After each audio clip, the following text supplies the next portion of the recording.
அனைவருக்கும் வணக்கம். தனுசு ராசிக்காரர்களுக்கு அலட்சியம் வேண்டாம், அவசியமாக பாருங்கள். 2025 தமிழ் புது வருடத்தில் மிக சிறப்பான வாய்ப்புகளும் சந்தர்ப்பங்களும் புதையல் யோகம் என்று சொல்லக்கூடிய வகையில் எந்தெந்த நிகழ்வுகளில் கிடைக்கப் போகின்றன.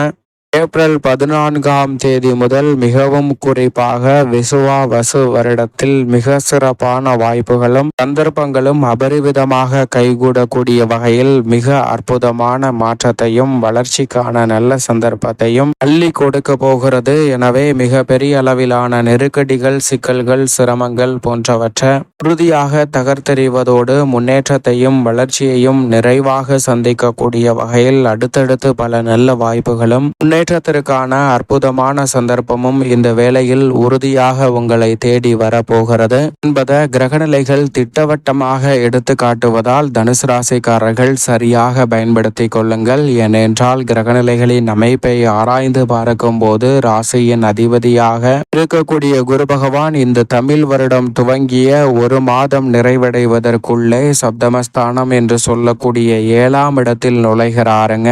7ஆம் இடத்தில் மிக வலுவாக இந்த வருடத்தில் பெரும்பாலும் வலம் வர போகிறார். 7ஆம் இடத்தில் 4 மாதங்களுக்கு பிறகு அதிசார பயிற்சியாக அஷ்டமத்திற்குள் நுழைந்தாலும் அங்கிருந்து வக்ரகதியில் திரும்பி பின்னர் மீண்டும் சப்தமஸ்தானமாகிய 7ஆம் இடத்தில் தான் அமரப்போகிறார். எனவே உறுதியாக பெரும்பாலும் இந்த வருடத்தில் சப்தமத்தை வலுப்படுத்தக்கூடிய ராசியின் அதிபதியான குருவின் அமைப்பு மிக சிறப்பான வாய்ப்புகளையும் சந்தர்ப்பங்களையும் உருவாக்கி கொடுக்கிறது. அதோடு மட்டுமல்லாது குரு பார்க்கின் கோடி நன்மை என்று சொல்லக்கூடிய வகையில் ராசியின் அதிபதியான குருவின் சுப பார்வை தனுசு ராசிக்காரர்களுக்கு ஜென்ம ராசியில் பதிகிறது. எனவே மிக பெரிய அளவில் காரிய தடை, சிரமம் என்று இருக்கக்கூடிய பல காரியங்கள் உறுதியாகவே விலகி மிக சிறப்பான வளர்ச்சியையும் முன்னேற்றத்தையும் நிச்சயம் சந்திப்பதற்கான முதன்மையான யோகம் உங்களை தேடி வரப்போகிறது. அதோடு மட்டுமல்லாது மிக பெரிய அளவிலான வளர்ச்சிக்கான வாய்ப்பும் சந்தர்ப்பமும் இந்த வேளையில் எவ்வித தடையும் இன்றி தனுசு ராசிக்காரர்களுக்கு மிகவும் சிறப்பாக கைகூடும். எனவே எதிர்பாராத பண வரவிற்கான சாத்தியக்கூறுகள் நிறைவாக அமைவதோடு மட்டுமல்லாது இந்த தருணத்தில் பல்வேறு வகையான சங்கடங்கள் மறைவதோடு வீண் விரய செலவுகள் கட்டுக்குள் வரும். தனலாபத்தை உயர்த்தி கொள்ளக்கூடிய வகையில் சப்தமத்தில் அமர்ந்து ஜென்மராசியை வலுவாக பார்க்கக்கூடிய குருவின் அமைப்பால் நினைத்த காரியம் அனைத்திலும் கைகூடும். காதல், திருமணம் உள்ளிட்ட எதிர்பார்க்கக்கூடிய நல்ல வரன் கிடைத்து திருமண பாக்கியம், புத்திர பாக்கியம் போன்றவை தடையில்லாமல் அற்புதமாக கைகூடக்கூடிய ஒரு தருணமாக அமைய போகிறது. ஆரோக்கிய தொல்லைகள் கட்டுக்குள் வரும். விளைச்சலும் சிரமமும் குறைவதோடு தனுசு ராசிக்காரர்களுக்கு எடுத்த காரியம் அனைத்திலும் மிக பெரிய அளவிலான வெற்றியும் முன்னேற்றமும் இந்த வேளையில் உறுதியாகவே உங்களை தேடி வருகிறது. இதோடு மட்டுமல்லாது மிக வலுவாக முழு சுபகிரகமாக இருக்கக்கூடிய குரு பகவானின் அமைப்பு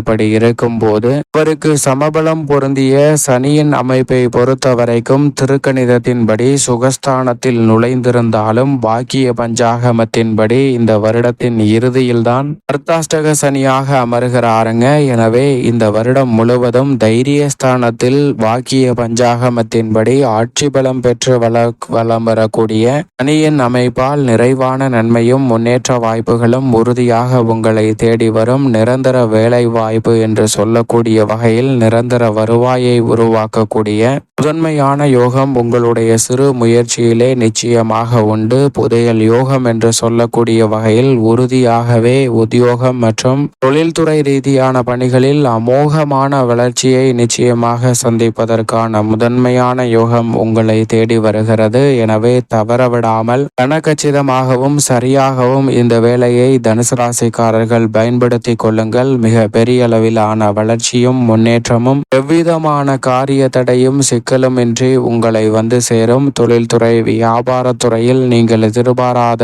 பண வரவிற்கான சாத்தியக்கூறுகள் உண்டு. கொடுக்கல் வாங்கலில் ஏற்பட்ட உள்ளிட்ட சிக்கல்கள் உறுதியாகவே சீராகி மிக சிறப்பான வளர்ச்சியையும் முன்னேற்றத்தையும் இந்த தருணத்தில் நிச்சயமாக சந்திக்க முடியும். புதிய முதலீடுகளை அளவாக மேற்கொள்ளலாம். உற்சாகத்தை தரக்கூடிய வகையில் தனலாபம் உயர்வதற்கான அற்புதமான யோகம் இந்த வேளையில் உண்டு. ஏனென்றால் குரு சனி ஆகிய 2 கிரகநிலைகளும் மிக வலுவான அமைப்பில் வலம் வருவதால் தனுசு ராசிக்காரர்களுக்கு பல்வேறு வகையான சங்கடங்கள் உறுதியாக மறையும். ஆனால் அதே வேளையில் அர்த்தாஷ்டக சனியின் ஆதிக்கம் சற்று இருப்பதால் உறுதியாகவே தவறான பழக்கங்களை கொள்ளக்கூடிய விஷயங்களில் சற்று ஆர்வம் அதிகரிக்கும். அதுபோன்ற விஷயங்களில் மட்டும் சற்று கடிவாளம் இடுவது நல்லதாக அமையும் என்பதை திட்டவட்டமாக சனி உறுதிப்படுத்துகிறார். அதோடு மட்டுமல்லாது இந்த தருணத்தில் நிழல் கிரகமாக இருக்கக்கூடிய ராகு இந்த வருடம் துவங்கிய சில தினங்களிலேயே திருக்கணிதத்தின்படி தைரியஸ்தானத்தில் நுழைகிறார். கேது பாக்கியஸ்தானத்தில் நுழைகிறாருங்க. முழுமையாக 4 மாதத்திற்கு பிறகு வாக்கிய பஞ்சாகமத்தின்படி சுகஸ்தானத்திலிருந்து தைரியஸ்தானத்தில் ராகுவும் தொழில் ஸ்தானத்தில் இருந்து பாக்கியஸ்தானத்தில் கேதுவும் நுழைவது நிழல் கிரகங்கள் மிக பெரிய அளவிலான முன்னேற்ற வாய்ப்பை உறுதியாகவே தனுசு ராசிக்காரர்களுடைய வாழ்வில் அள்ளி கொடுக்க போகிறது. எனவே மிக பெரிய அளவிலான வளர்ச்சியும் முன்னேற்றமும் இந்த வேளையில் உங்களை தேடி வரப்போகிறது. மிக பெரிய அளவிலான நெருக்கடிகள் விலகுவதோடு வளர்ச்சிக்கான நல்ல வாய்ப்பும் சந்தர்ப்பமும் நிழல் கிரகமான ராகு மற்றும் கேதுவின் அமைப்பால் உண்டு. எனவே எடுத்த காரியம் அனைத்திலும் மிக பெரிய அளவிலான வெற்றி வாய்ப்பை நிச்சயமாக சந்திப்பதற்கான முதன்மையான யோகம் நிறைவாக கிடைக்கிறது. சரியாக தனுசு ராசிக்காரர்கள் பயன்படுத்தி கொள்ளுங்கள். அதோடு மட்டுமல்லாது செவ்வாய் இந்த வருடத்தின் துவக்கத்தில் அஷ்டமத்தில் இருக்கிறார். ஆனால் அதற்கு பிறகு 9, 10, 11, 12 ஜென்மம் என பல இடங்களில் வலம் வர போகிறாருங்க.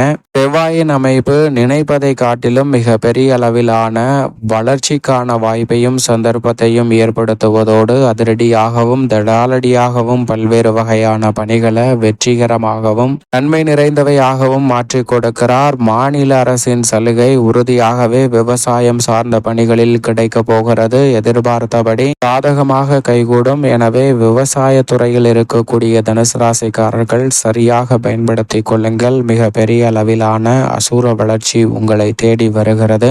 சந்திரனின் அமைப்பை பொறுத்த வரைக்கும் 12 இடங்களிலும் 12 அல்லது 13 முறை வலம் வர போகிறார். முன்னேற்றத்திற்கான நல்ல வாய்ப்பையும் சந்தர்ப்பத்தையும் நிச்சயம் சந்திரன் தனுசு ராசிக்காரர்களுக்கு ஏற்படுத்தி கொடுக்கிறாருங்க. அஷ்டமத்தில் இருக்கும் போது மட்டும் சற்று விழிப்புணர்வுடன் இருங்க. மற்ற தருணங்கள் நிச்சயம் சாதகமாக அமையும். இந்த வேளையில் சூரியன் துவக்கத்தில் உச்சம் பெற்று வலம் வருகிறார். அதற்கு பிறகு 12 இடங்களிலும் மாறி மாறி வலம் வந்தாலும் ஆளுமையும் அதிகாரமும் கொண்ட பொறுப்புகள் உங்களை தேடி வரும். புதையல் யோகம் என்று சொல்லக்கூடிய வகையில் உங்களுடைய சிறு முயற்சி கூட மிக பெரிய அளவிலான தனலாபத்தை ஈட்டக்கூடிய வகையில் பல வாய்ப்புகளை உருவாக்கி கொடுக்கும். சுக்கிரனும் உச்சம் பெற்று துவக்கத்தில் வலம் வருகிறார். இதற்கு பிறகு 12 இடங்களில் மாறி வலம் வந்தாலும் கூட மிக சிறப்பான வளர்ச்சிக்கும் முன்னேற்றத்திற்கும் அடித்தளமிடக்கூடிய வகையில் சுக்கிரனினுடைய உச்சமும் அவருடைய பெயர்ச்சியும் உறுதியாகவே தனுசு ராசிக்காரர்களுக்கு அடுத்தடுத்து நல்ல வாய்ப்புகளையும் சந்தர்ப்பங்களையும் நிச்சயமாக உருவாக்கி கொடுக்கும். எனவே மிக பெரிய அளவிலான நெருக்கடிகள் விலகி நல்ல முன்னேற்றத்திற்கான வாய்ப்பு உறுதியாக உண்டு. அதிலும் குறிப்பாக இந்த வருடத்தில் கலைத்துறை மற்றும் அரசியல் துறை களை கட்ட போகிறது என்று சொல்லக்கூடிய வகையில் புதையல் யோகம் என்று சொல்லக்கூடிய வகையில் திடீர் பண வரவிற்கான நல்ல வாய்ப்பும் சந்தர்ப்பமும் உறுதியாகவே கலைத்துறை மற்றும் அரசியல் துறை